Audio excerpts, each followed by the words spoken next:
Nega o'zbeklardan olim ulamolar chiqmayapti?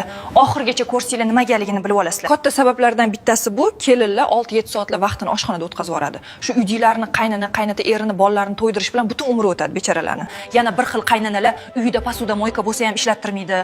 Qo'li gangrena bo'lib ketmaydimi? Kelinni o'zi yuvish kerak. Oilalar bor, kecha yegan ovqatini qolgan bo'lsa, bugun yemaydi, yana boshqa ovqat qoliydi.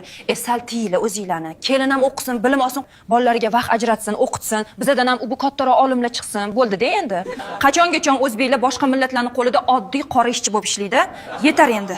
Bilimli, dono kelindan bilimli bola tug'iladi, bilib qo'yinglar. Kelininglarni uvol qilgan vaqtini jazosi sizlarga ham yoziladi, bilib olinglar. Bizda bolalar ham oshxonada onasining oyog'ini tagida katta bo'ladi. Keyin kim chiqadi u boladan? Nari borsa chef power chiqar, to'g'rimi?